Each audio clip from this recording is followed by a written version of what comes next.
Hey, this is Laura with Jot and Tittle Typewriters. Welcome to another tutorial.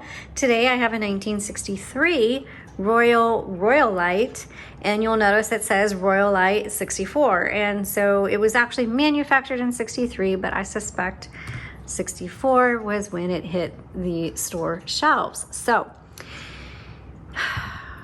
okay, let's go ahead and I'm going to show you how to use this typewriter. If you want to see up close photos, especially of the escapement and the spool area, or you want to watch a video of me doing a typing demonstration, please click the link below to the product listing and all that information will be there. All right, so let's start from the back. Right here is your paper holder. I'm just go ahead and leave that up. On the top here, your margins, you just drag. Okay, now keep in mind that the Royalite is a travel typewriter. It is not meant for everyday use.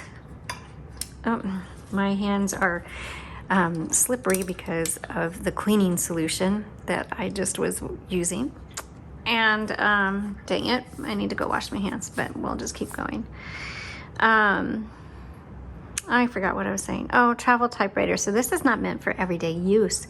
This is great to pack and take on an airplane, or pack in your car, or take on a hike, or go to a coffee shop. Or if you just want to have, you love the look of it, it's so cute, and you want a typewriter, but you don't need to write on it all the time.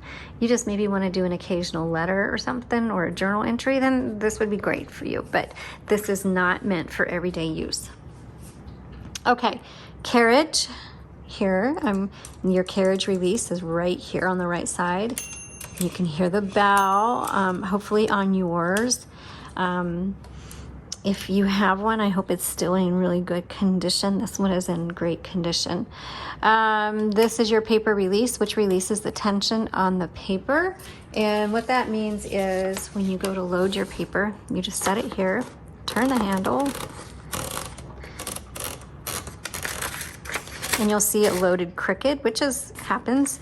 You bring that forward, that releases the tension. You can line it up, get it nice and even, re-engage, and you're ready to go. Okay, on the left side, this is your line selector. So that means when you hit the return handle, it's gonna advance either 1, 1.5, or 2 lines. If you go all the way up to 0, it's not gonna do anything. This is really more of a travel mode. So if you accidentally hit it, it's not gonna be moving parts or anything like that. On the left side, this is your carriage lock. There you go. So if you have that in, now my carriage isn't gonna move. It's kind of stuck in there, and that's a good transportation.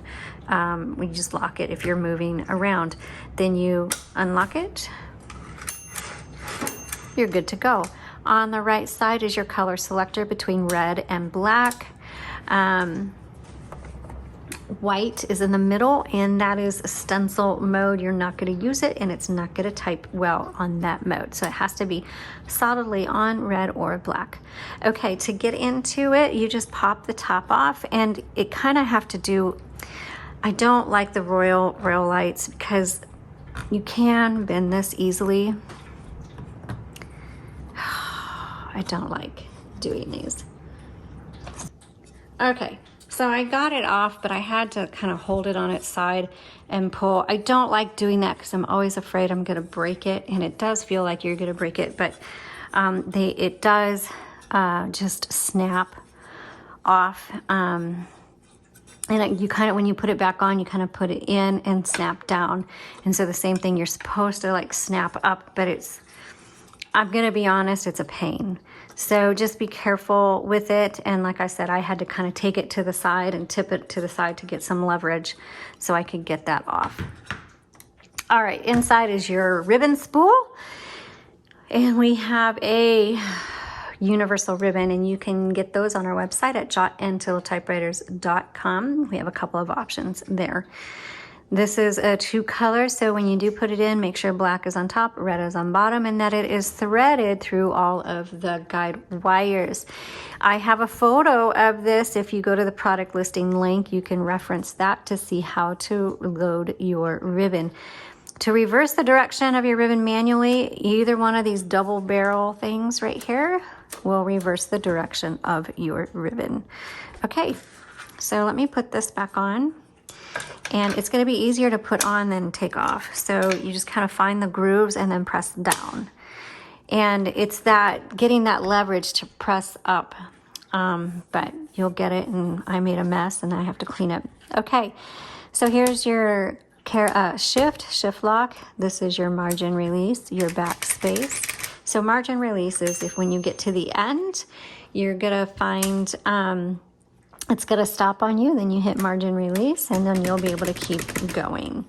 Okay, so I hope that helps you and answers your questions and shows you how to use your typewriter. Thanks for watching.